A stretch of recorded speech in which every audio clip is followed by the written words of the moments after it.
Shalom semuanya. Shalom. Kita bersyukur hari ini kembali lagi kita boleh beribadah kepada Tuhan. Pada hari ini kita melanjutkan kembali untuk eksposisi Timotius. Hari ini masuk kepada Timotius pasal yang keempat, ayat 1 sampai dengan ayat yang ke-7. Timotius pasal 4 ayat 1 sampai ayat yang ke-7. Saya akan membaca bagian ini untuk kita.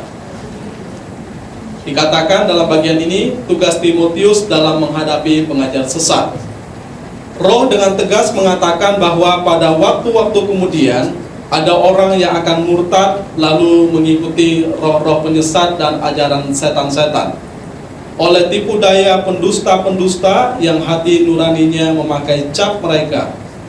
Mereka melarang orang kawin, melarang orang makan makanan yang diciptakan Allah, supaya dengan pengucapan syukur dimakan oleh orang yang percaya dan yang telah mengenal kebenaran.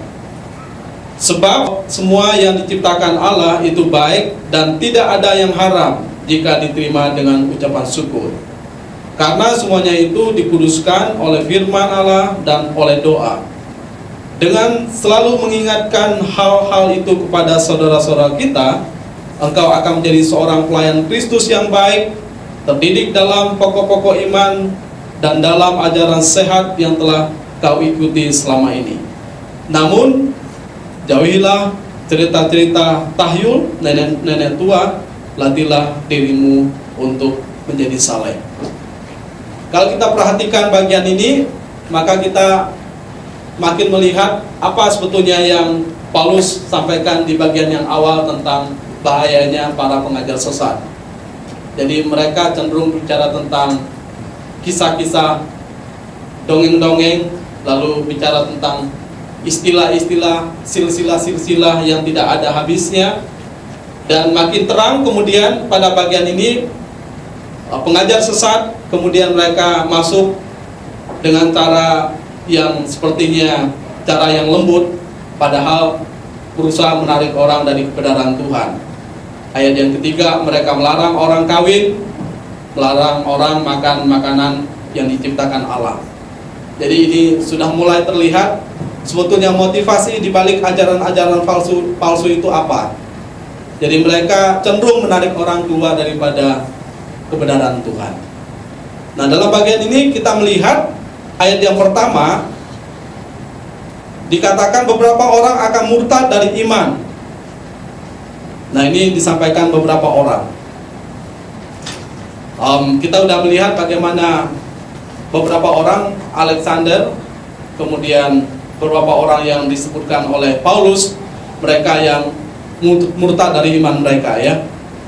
Jadi kalau kita mau perhatikan, roh penyesat itu bukan tiba-tiba muncul di dalam Timotius atau di dalam Efesus, gereja Efesus, tapi sebetulnya roh penyesat itu sudah muncul di dalam kitab Kejadian di Taman Eden, ketika setan menyesatkan Hawa dengan mengatakan bahwa tentu Tuhan berfirman, semua dalam tanaman ini dikatakan tidak boleh dimakan.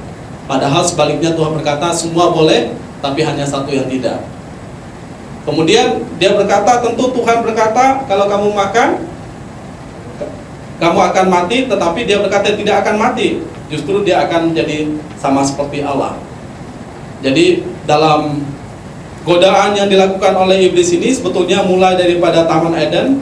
Dia berusaha untuk menyesatkan pikiran manusia dengan memutarbalikan kebenaran, ya. Sehingga manusia kemudian tersesat. Kita juga bisa melihat di dalam 2 Tawarik pasal 25, itu bicara tentang seorang raja Amasya. Dia putra Yoas, anak dari Usia. Dia menjadi raja selama 29 tahun di zamannya Yesaya. Lalu kemudian dikatakan secara ritualitas, dia mengerjakan ritualitas keagamaan secara ritualitas Yahudi. Tetapi hatinya tidak sungguh-sungguh di dalamnya. dia tidak betul-betul mengerjakannya karena cinta kepada Tuhan, dia hanya mengerjakan dalam suatu ritualitas, dan pada akhirnya dia membelot, dia menyimpang pada penyembahan berhala. Dan dikatakan di dalam 2 Tawarik 25 ayat yang ke-14 bahwa ia mulai menyembah dewa-dewa Edom. Dia sujud menyembah kepadanya, dia membakar dupa, dan kehidupannya kemudian berakhir dengan tragis, ya, dia bunuh diri, dibunuh oleh bangsanya sendiri. Dan yang menarik bahwa kehidupannya betul-betul berbalik. Yang tadinya sepertinya mengikuti Tuhan, dia tidak lagi menyembah kepada Tuhan. Ya, ini memperlihatkan kepada kita sepertinya secara kasat mata orang itu ikut Tuhan, melakukan ritualitas kehidupan yang beragama, tapi bukan masalah tentang tampilan luar sekarang, tapi sekarang bagaimana hati orang, apakah sungguh-sungguh.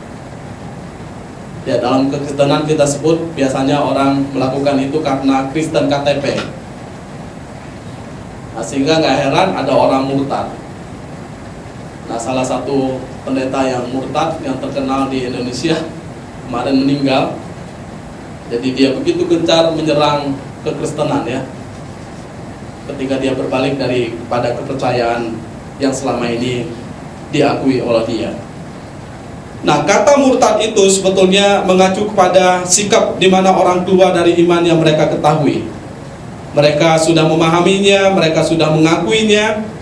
Jadi orang kemudian sebetulnya mereka tidak hidup di dalamnya secara penuh. Lalu memang mereka terlihat sepertinya pernah tahu tentang suatu kebenaran. Mereka sepertinya pernah percaya kepada apa yang dipercaya agama tersebut. Secara lahiriah mereka melakukan hal-hal yang sifatnya ritualitas keagamaan, tetapi mereka sebetulnya tidak melakukannya dengan sungguh-sungguh sesuai dengan wahyu Allah. Jadi hati mereka tidak pernah ada di dalamnya. Yang disebut bahwa sebetulnya mereka tidak benar-benar mengenal Allah.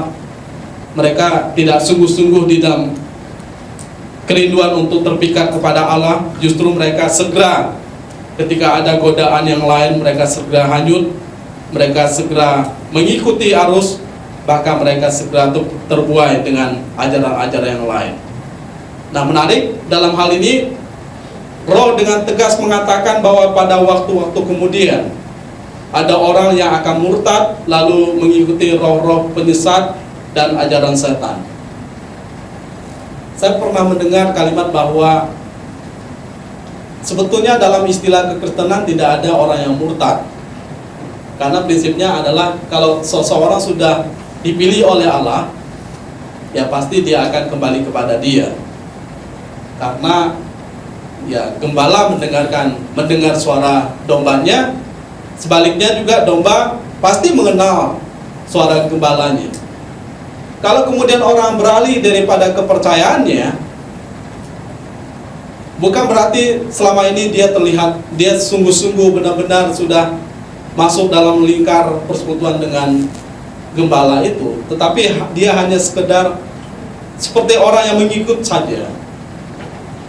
Maka dalam pemahaman yang saya pahami, sebetulnya kalau orang sudah betul-betul mengenal Tuhan, dia tidak akan murtad. Tapi murtad ini sebetulnya mengacu kepada orang-orang yang secara lahiriah dia tampil seperti orang yang sungguh-sungguh, baik dalam mengikuti ajaran, etika maupun ritualitas, padahal dia tidak betul-betul mengarahkan hatinya kepada Tuhan. Maka menarik bahwa apa yang disampaikan tentang kemurtatan ini, yang menyampaikannya bahwa Roh Kudus, ya, jadi Roh Allah menyampaikan bahwa ya pada waktu kemudian ada yang memang terjadi kemurtatan itu. Ya, hal ini sekaligus membuat kita untuk berhati-hati, jangan cepat kecewa kalau ada orang beralih daripada iman kepercayaan yang dia pernah anut, termasuk percaya kepada Kristus dalam kekristenan. Itu membuktikan bahwa memang dia tidak masuk dalam bagian itu. Dan dalam perenungan saya, berarti menunjukkan bahwa Tuhan memisahkan antara domba dan kambing ya, antara memang gandum dan lalat. Ada suatu pemisahan yang kemudian yang terjadi, yang memang akan terjadi. Dan ini menunjukkan kepada kita bahwa kemurnian di dalam suatu kelompok akan dilihat pada waktunya. Pada waktunya akan terlihat apakah orang itu sungguh-sungguh dalam percaya kepada Tuhan. Nah, kalau orang itu sungguh-sungguh, saya pikir bahwa orang itu akan menyelesaikannya dalam pertandingan kehidupan yang dia jalani.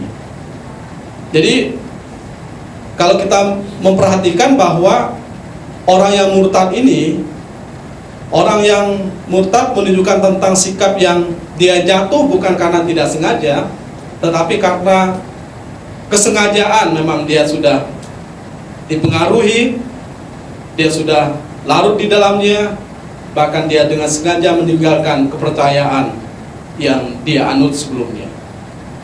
Ya, memang bagi kita sesuatu yang mengecewakan kalau ada orang yang percaya, sepertinya percaya lalu meninggalkan ajarannya atau percayanya. Tetapi di dalam hal ini kita melihat bahwa ya kemudian terlihat mana yang asli, mana yang murni, mana yang palsu. Maka ya Paulus menjelaskan kepada Timotius, Roh dengan tegas mengatakan bahwa pada waktu-waktu kemudian ada orang yang akan murtad lalu meninggalkan, lalu mengikuti roh-roh penyesat dan ajaran setan-setan. Dalam bagian ini kita bisa melihat bahwa yang pertama, kemurtatan itu sesuatu yang pasti terjadi ya. Jadi kita tidak seharusnya terkejut, kita tidak seharusnya heran, kita harus siap mengenali kemurtatan karena itu memang telah diprediksi atau karena itu telah dinyatakan dalam firman Tuhan. Karena Roh dengan tegas mengatakan bahwa di waktu-waktu yang akan datang beberapa orang akan murtad daripada iman mereka. Tetapi untuk menghadapi situasi ini, ya kita harus mengingat bahwa dalam bacaan kita yang lalu, kalau orang itu sebagai Kristen yang sungguh-sungguh, maka mereka disebut sebagai gereja penopang dari dasar kebenaran. Jadi kalau orang betul-betul ikut Tuhan, mereka tidak akan tergoyah daripada imannya karena ada sikap iman yang kokoh. Mereka disebut sebagai gereja yang memang dibangun di atas dasar suatu kebenaran yang jelas. Itu bisa kita lihat di dalam pasal yang ketiga ayat 15. Lalu kemudian Kristuslah sebagai dasar daripada kesalehan seseorang.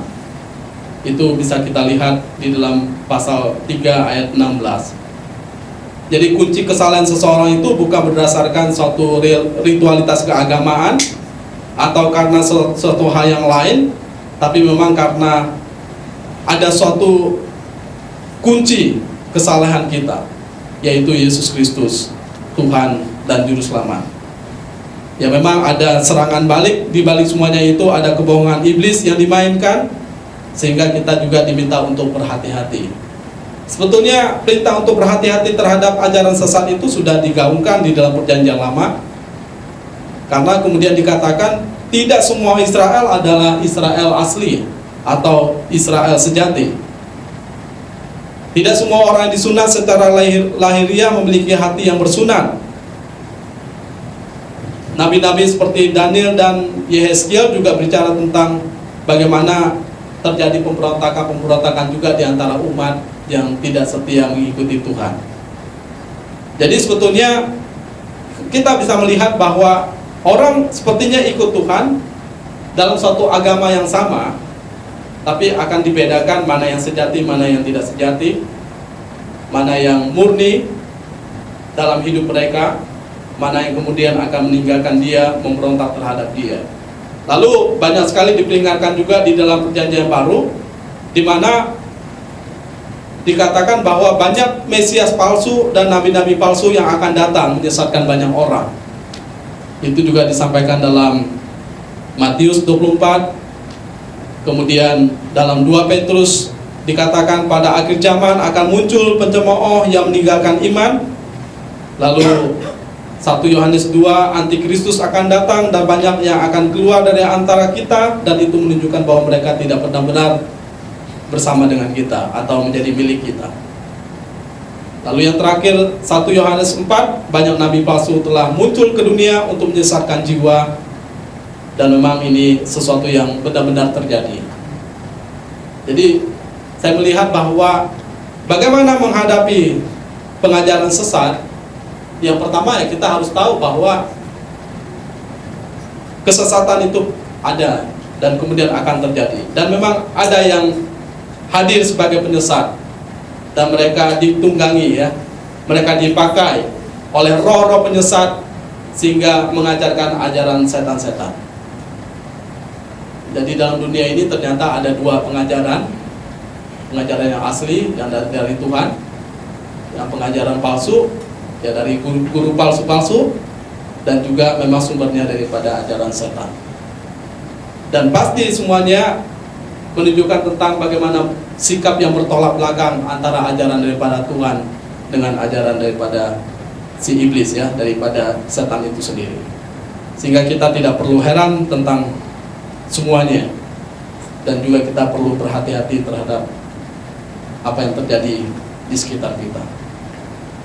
Dan menarik bahwa penyesatan ini bukan terjadi di luar, tetapi penyesatan ini terjadi di dalam, dan di dalam gereja.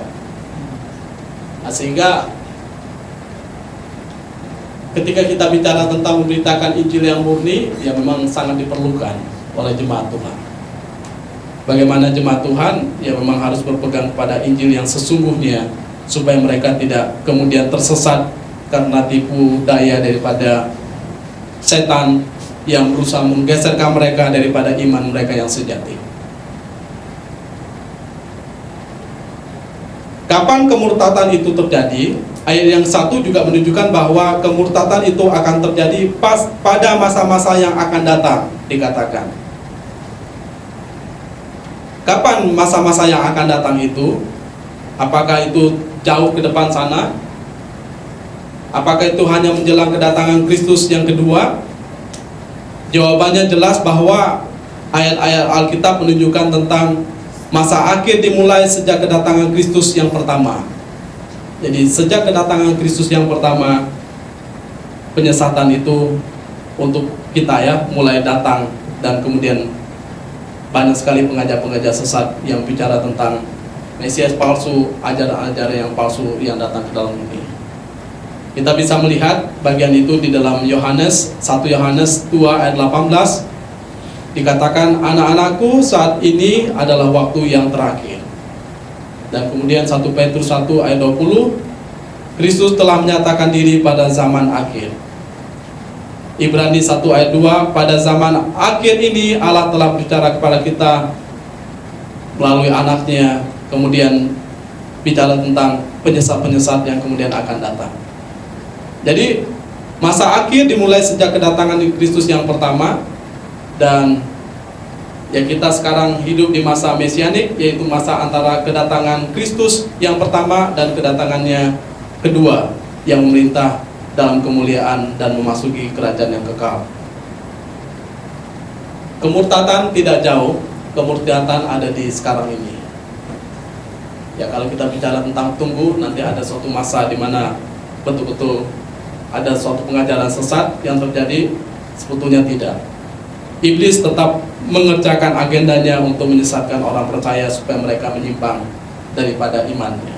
Jadi mereka dibawa untuk berpaling daripada kebenaran yang sejati, sehingga mereka kemudian mengikuti ajaran-ajaran daripada setan dengan sengaja meninggalkan iman yang pernah mereka akui dalam kehidupan mereka. Dan jelas dikatakan bahwa sumber daripada pengajaran sesat ini itu adalah ajaran daripada roh-roh penyesat dan juga ajaran setan-setan. Sehingga kita juga bisa lihat kembali di ayat yang pertama, dikatakan mereka mengikuti roh-roh penyesat dan ajaran setan-setan. Jadi Paulus menyatakan dengan sangat jelas bahwa sumber dari kemurtatan adalah roh-roh jahat itu sendiri. Ini merupakan aktivitas yang dikerjakan oleh setan ya. Sumbernya bukan manusia, kemudian dia memang memakai manusia untuk mengerjakannya.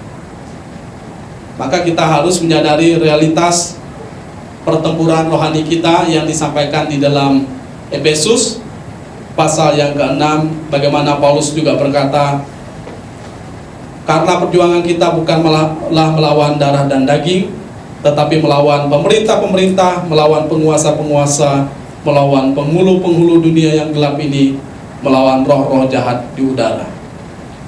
Ya, artinya bahwa pertempuran kita di dalam kehidupan kekristenan kita bukan hanya bicara tentang bagaimana saya menghadapi situasi yang sulit secara daging, tapi lebih daripada itu bagaimana kita menghadapi siasat daripada iblis yang memakai orang-orang terlihatnya baik, terlihatnya peduli terhadap kebenaran, padahal mereka adalah pengajar-pengajar yang palsu, yang menyesatkan orang. Mereka tidak sungguh-sungguh melakukannya untuk Tuhan, bahkan jauh daripada kehendak Tuhan. Nah, sehingga betul yang dikatakan oleh Paulus, perjuangan kita itu bukan melawan darah dan daging. Karena iblis kemudian memang memakai orang-orang yang sudah mau mengikuti ajaran dia. Apa artinya orang itu kemudian mengikuti roh-roh penyesat? Jadi dalam hal ini mengikuti roh-roh penyesat itu diartikan sebagai bahwa orang itu bukan hanya mendengar, tetapi seseorang itu menyetujui. Bahkan setelah menyetujui, mereka menyerahkan diri, mengabdikan diri, menerima, mengikuti terus-menerus ajaran daripada kuasa kegelapan itu. Jadi dari mana sumber daripada ajaran-ajaran palsu ini? Ya, dari setan-setan. Ternyata dari zaman dahulu, maka kemudian Israel terseret pada penyembahan berhala ya. Itu dipengaruhi oleh setan supaya mereka kemudian berpaling daripada Tuhan. Kejatuhan orang Israel terus menerus mereka penyembahan berhala, melakukan hal-hal yang menyakiti hati Tuhan, sehingga mereka disebut sebagai Israel yang tidak setia. Mereka berzina karena menyembah kepada Allah lain. Dan itu berulang-ulang mereka lakukan. Namun dalam zaman sekarang, orang mungkin tidak jatuh dalam suatu penyembahan berhala ya.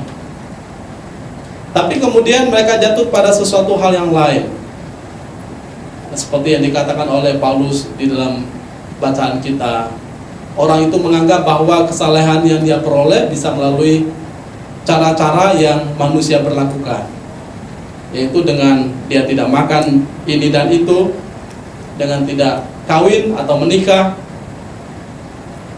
Nah, sehingga sebetulnya bagi mereka ukuran orang itu saleh, orang itu kudus, bahkan itu menjadi ukuran di mana orang bisa berusaha menghampiri Tuhan dengan cara tidak makan makanan tertentu, bahkan dengan cara askese, menyiksa diri.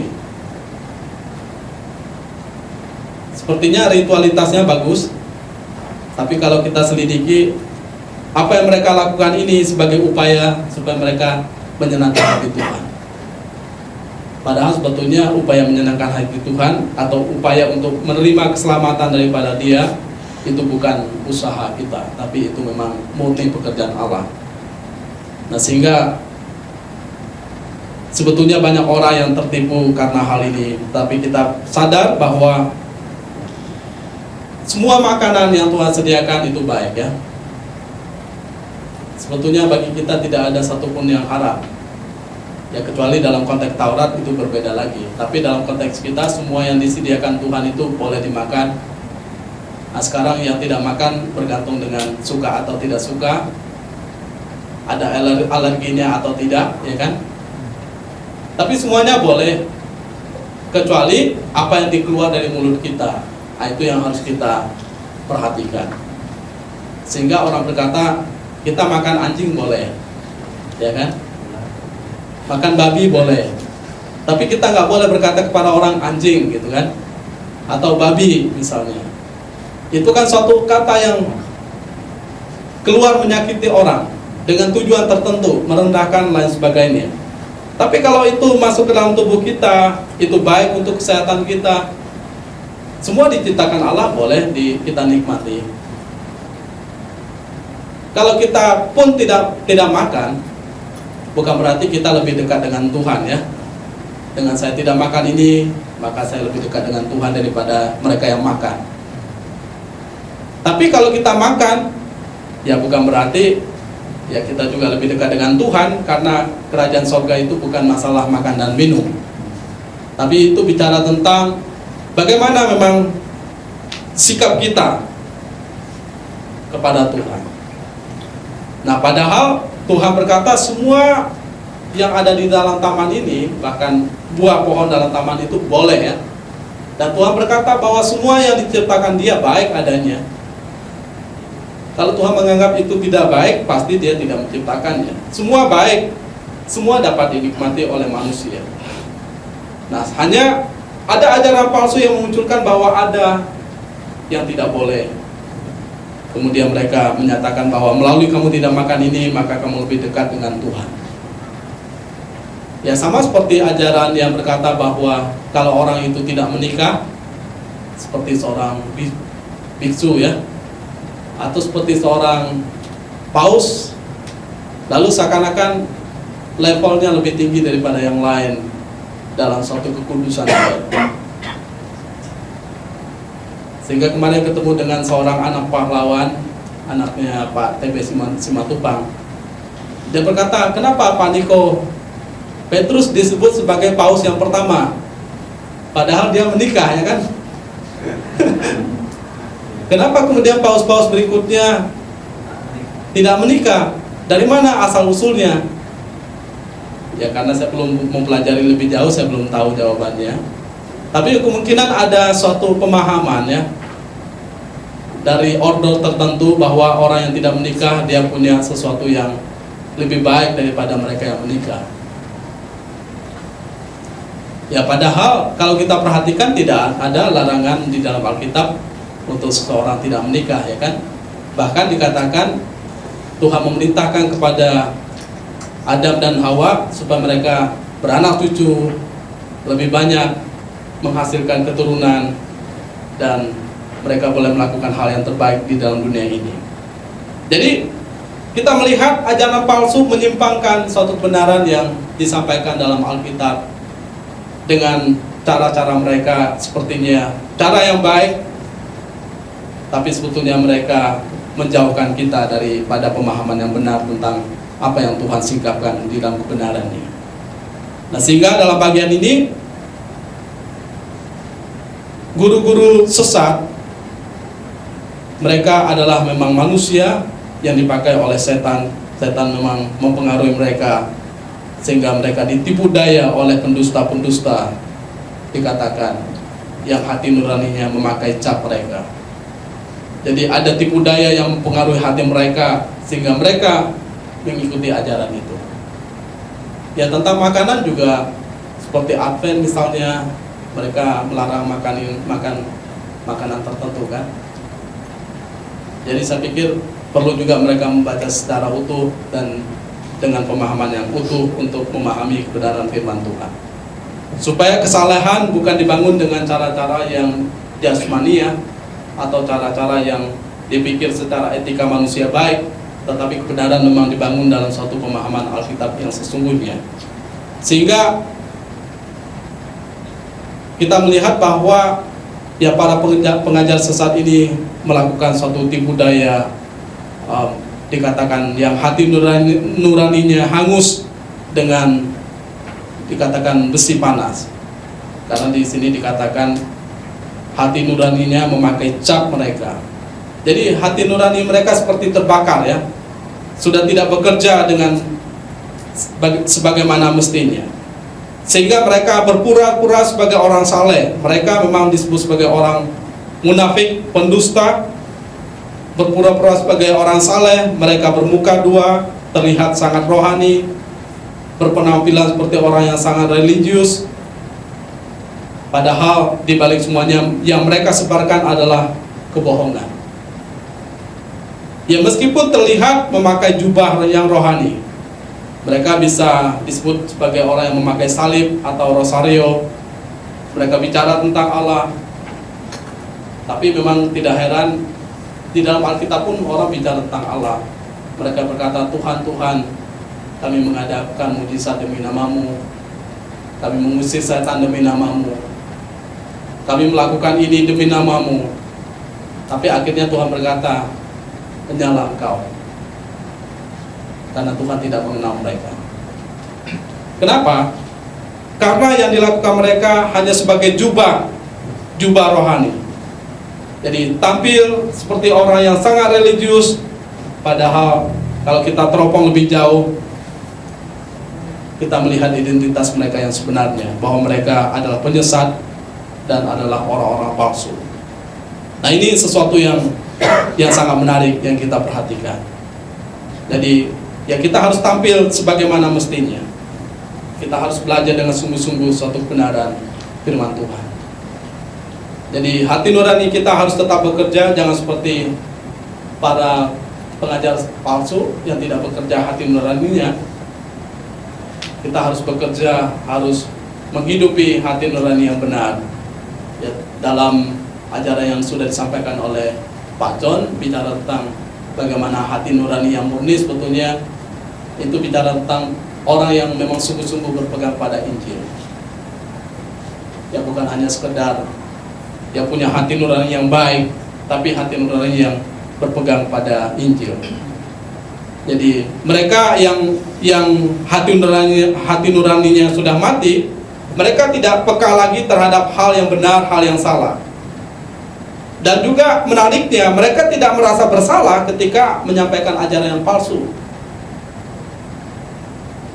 Jadi mereka bukan hanya tidak peka, tapi mereka tidak bersalah. Mereka merasa bahwa itulah sesuatu yang mereka terus lakukan.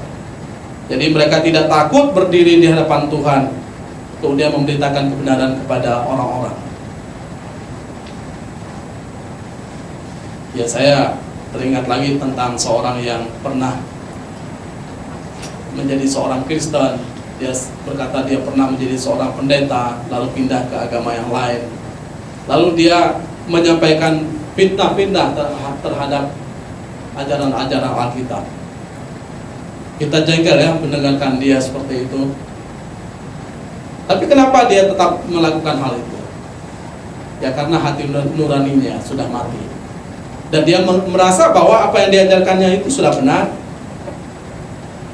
Dia sudah melakukan hal yang terbaik, padahal apa yang disampaikan oleh dia adalah sesuatu yang tidak benar, yang palsu. Jadi sebetulnya sebagai hamba Tuhan, ketakutan kita bukan hanya bicara, oh saya tidak bisa menyampaikan sesuatu di mimbar.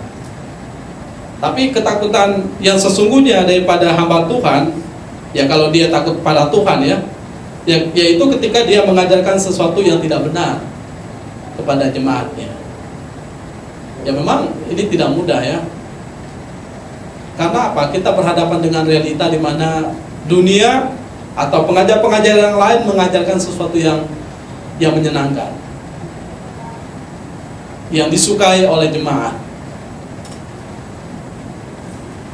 Tapi kalau kita mau berdiri dalam suatu ajaran yang sungguh-sungguh, itu agak sulit. Ya, biasanya tentu sedikit pengikutnya ya. Ya, tapi dalam hal ini kita tidak mencari pengikut, sama seperti Tuhan Yesus kan juga tidak perlu orang berbondong-bondong untuk datang kepada Dia. Dia mencari domba yang sejati, yang mau hidup dalam kebenarannya. Jadi dalam hal ini para pengajar sesat, mereka tidak mempunyai ketakutan terhadap hal itu. Bahkan yang menarik, pengajar sesat pun tidak takut untuk bermuka dua ya. Di gereja terlihat sangat rohani, lalu di rumah tangga dia sangat berbeda penampilannya. Sehingga ada seorang istri yang diperlakukan oleh suaminya dengan tidak senonoh. Dia mempublikasikan di publik bagaimana tampilan suaminya. Katanya dia menyembuhkan orang dengan urapan yang di tangannya, tapi menyakiti hati istrinya di keluarganya. Dia sepertinya membalut hati orang supaya orang jangan bersedih hati, tetapi menghancurkan hati di dalam keluarganya. Ya mungkin pernah melihat seorang pendeta yang sangat viral, tampilan sangat rohani, tapi dia tidak merasa bersalah terhadap apa yang dia lakukan. Jadi apa yang diajarkan oleh para guru palsu atau guru yang sesat ini, ya mereka mengajarkan sesuatu dengan suatu kelicikan. Mereka menyeret orang-orang untuk keluar daripada kebenaran Tuhan. Tadi saya sudah bahas bagaimana mereka melarang orang untuk menikah, mewajibkan pantangan terhadap makanan tertentu. Jadi ajaran ini terdengar seperti suatu kesalahan yang sangat ekstrim, pengendalian diri yang sangat tinggi, sepertinya komitmen secara spiritualitas itu luar biasa, padahal mereka melakukan hal yang jauh daripada kebenaran Tuhan. Apa masalah terhadap ajaran orang melarang orang kawin atau orang menikah, kemudian mewajibkan orang melakukan pantangan terhadap makanan tertentu? Apa masalah dalam ajaran ini? Masalahnya adalah kalau kita perhatikan, sebenarnya mereka gagal untuk melihat Allah sebagai penentu daripada segala sesuatu boleh atau tidak bolehnya. Ya kalau Tuhan melarang orang kawin, ya kenapa Tuhan menciptakan pernikahan? Ya kan? Ya memang dalam konteks yang disampaikan Alkitab, ada orang yang memang sengaja karena panggilannya sendiri dia kemudian tidak kawin. Itu bisa kita lihat dalam Matius misalnya dalam pasal 19. Tapi ada orang yang tidak kawin karena perbuatan orang lain. Tapi dalam hal ini ketentuan Tuhan bagi orang atau bagi manusia, orang itu boleh menikah atau kawin. Jadi orang itu boleh menikmati hidup yang disediakan oleh Tuhan. Dalam hal ini tentu menikmatinya untuk kemuliaan nama Tuhan. Jadi dunia ini menciptakan suatu pemahaman yang berbeda dari kebenaran firman Tuhan. Maka ya kita harus menghadapi para pengajar-pengajar sesat yang ada dalam dunia ini. Kemudian mereka gagal untuk mengucap syukur kepada Allah.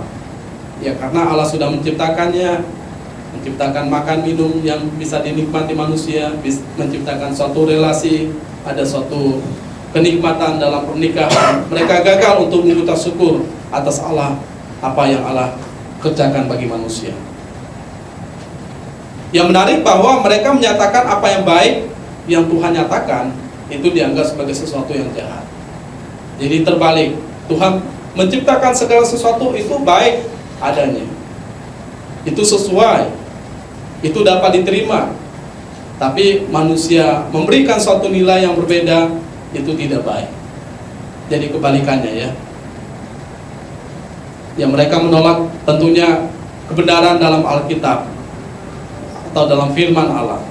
Jadi Paulus menambahkan dalam bagian ini, kita melihat dikatakan oleh Paulus, mereka melarang orang kawin, melarang orang makan makanan yang diciptakan oleh Allah, supaya dengan pengucapan syukur dimakan oleh orang yang percaya dan yang telah mengenal kebenaran. Sebab semua yang diciptakan Allah itu baik dan tidak ada yang haram jika diterima dengan ucapan syukur. Nah dalam bagian ini Paulus menyatakan semua yang dikuduskan oleh firman Allah dan dalam doa kita itu dapat dinikmati. Jadi firman Allah menyatakan bahwa ciptaannya baik. Itu kita bisa lihat Kejadian 1 ayat 31. Maka Allah melihat segala yang dijadikannya itu sungguh amat baik. Ya kita mengucap syukur karena itu semua diciptakan Tuhan. Dan firman Tuhan menyatakan bahwa itu baik. Lalu kemudian semua yang diterima di dalam hati yang penuh ucapan syukur dalam doa itu bisa dinikmati. Jadi firman Tuhan menyatakan dan menguduskannya, dan kemudian kita berdoa mengucap syukur kepada Tuhan, kita menerima karena itu berasal daripada Tuhan. Jadi ini suatu hal yang luar biasa. Nah, bagaimana kita bisa menghadapi ajaran sesat itu? ayat yang ke-6 sampai ayat yang ke-7 menyatakan, dengan selalu mengingatkan hal-hal itu kepada saudara-saudara kita, engkau akan menjadi seorang pelayan Kristus yang baik, terdidik dalam pokok-pokok iman, dalam ajaran sehat yang telah kau ikuti selama ini. Jadi kenalilah ini bahwa ajaran sesat memakai cara-cara yang sepertinya masuk akal, padahal berlawanan dengan kebenaran firman Tuhan. Sehingga dengan selalu mengingat akan hal ini itu kepada saudara-saudara kita, termasuk juga mengingatkan hal itu kepada saudara-saudara kita bahwa apa yang diciptakan Tuhan sebetulnya tidak boleh, yang Tuhan nyatakan baik tidak boleh dianggap tidak baik oleh manusia. Lalu berikutnya, ya, seseorang itu harus menjadi seorang pelayan Kristus yang baik. Jadi bukan pelayan daripada kuasa-kuasa kegelapan atau daripada kuasa-kuasa roh jahat. Ya, kalau orang bukan motivasinya untuk menjadi pelayan Kristus, ya tidak heran orang akan menyimpang daripada kebenaran. Kebanyakan orang menyimpang karena kemudian motivasinya berbeda, bukan lagi mengarahkan hati dan imannya kepada Yesus Kristus. Maka Paulus menegakkan lagi pemahaman kepada Timotius, menguatkan dia, engkau akan menjadi seorang pelayan Kristus yang baik, terdidik dalam pokok-pokok iman dan dalam ajaran sehat yang telah kau ikuti selama ini. Jadi kalau kita menyimpang daripada hal ini, pasti akan muncul hal-hal yang lain yang berbeda dari pemahaman ini atau ajaran yang benar ini. Lalu berikutnya, jauhilah cerita-cerita tahyul nenek tua. Kalau kita sudah tahu itu ajaran yang tidak benar, jangan coba-coba untuk penasaran, ya, ikut-ikut di dalamnya. Kemarin saya ketemu dengan seorang ibu, dia melayani di salah satu gereja di bawah pimpinan daripada Pak Erastus. Nah, kemudian saya karena bicara dengan seorang ibu lain, ya, ibu itu tanya kepada saya, gimana Pak tentang ajaran Erastus? Ya, saya berkata sudah menyimpang karena dia tidak percaya bahwa Yesus itu sebagai Tuhan. Dia berkata bahwa Yesus itu lebih rendah, seakan-akan Yesus itu hanya sebagai pelaksana untuk keselamatan. Dan secara jelas dia berkata bahwa Yesus itu bukan juru selamat. Yang juru selamat adalah Yahweh. Ya, padahal kalau dia belajar di Akademi Eksposisi, ya Pak, ya, dia tahu bahwa sebetulnya di dalam kata Yahweh itu ada Allah Bapa, Allah Anak, Allah Roh Kudus. Tapi karena orang ini memang mempunyai cara berpikirnya tersendiri, sehingga dia mengajarkan sesuatu yang lain dan memandang rendah Yesus Kristus hanya sebagai alat Allah untuk menyelamatkan manusia. Ya, saya berkata bahwa ajaran Pak Erastus salah. Tapi karena ada seorang ibu yang beribadah melayani di tempat Pak Erastus, oh tidak begitu Pak. Kalau Bapak ngikutin ajaran Erastus, Bapak ikut seminar Logos, yang diajarkan dia bagus sekali katanya. Kalau kami di kalangan gereja mereka, saya mengerti. Dia berkata seperti itu kepada saya. Saya memang dengan tegas juga berkata, Ibu, ajaran Pak Erastus itu memang salah. Meskipun mungkin ada orang-orang yang pembenci, yang tidak suka dengan pribadi atau ajaran dia, tapi dalam klarifikasi dia secara jelas dia berkata bahwa yang menyelamatkan itu bukan Allah, bukan Yesus Kristus. Yang menyelamatkan itu adalah Yahweh. Nah, sehingga lagu-lagu dia tentang Yahweh, Elohim, lain sebagainya. Ya, dalam hal ini kita tidak membenci pribadi seseorang, tetapi kalau kita mendengarkan ajaran seperti ini, ya kita sudah tahu bahwa itu ajaran yang salah, ya. Meskipun mungkin orang itu tidak bermaksud untuk dia pengen sesat, tapi ya kalau salah ya kita nyatakan bahwa itu memang sesuatu yang salah. Tapi kalau dia ngotot terhadap ajaran itu, ya memang dia adalah orang yang tersesat di dalamnya. Nah, maka dalam bagian ini kita memperhatikan bahwa kalau itu memang ajaran yang salah dan jelas-jelas orang itu salah mengajarkan, ya kita tidak boleh mendekatkan diri pada ajaran itu. Kita harus berani menolak dan dengan tegas menyatakan sikap kita terhadap ajaran yang salah ini. Meskipun mungkin banyak keuntungan-keuntungan secara yang lain yang kita dapat, misalnya dia mengajarkan tentang moral etika yang baik. Tapi kalau kita membicara tentang moral etika yang baik, Buddha, daripada ajaran Buddha suci kan banyak juga yang mengajarkan hal yang baik ya. Ya kita tinggal pergi aja ke daerah Pik, kita lihat bagaimana mereka berdiri dengan baik, mendirikan rumah sakit, mendirikan rusunami, mereka melayani orang-orang yang kekurangan, mereka tidak pernah memusuhi orang. Tapi kan kita bukan hanya mengajarkan tentang ajaran yang baik, etika-etika manusia. Nah, dalam bagian ini jauhilah cerita-cerita tahyul nenek tua yang meskipun itu menarik. Kemudian berikutnya, latihlah dirimu untuk menjadi saleh. Ya memang dalam terjemahan yang lain, latihlah dirimu untuk beribadah, tapi dalam bagian ini kita dilatih untuk menjadi saleh. Artinya mengikuti apa yang Tuhan tetapkan bagi kehidupan kita dalam kebenaran firman-Nya. Menjadi orang saleh dalam suatu kebenaran firman Tuhan, bersandar kepada Tuhan. Ya saya ingin menyampaikan kepada kita dalam penutupannya, kalau kita mau ikut Tuhan, kalau mau enak, ya sebetulnya itu bukan mengikuti Tuhan ya, itu mengikuti selera kita. Karena Tuhan Yesus pernah berkata, siapa mau ikut dia, dia harus angkat dirinya, pikul salibnya, dan mengikuti aku. Ya dalam tantangan yang saya hadapi dalam pelayanan, kalau kita mau ikut cara-cara yang lain mudah sekali. Dan mungkin banyak pengikutnya ya, banyak orang yang senang. Nah, tapi kalau ikut Tuhan dengan menyangkal diri, pikul salib, mau belajar lagi, bahkan menyampaikan sesuatu dengan yang benar, itu gak mudah.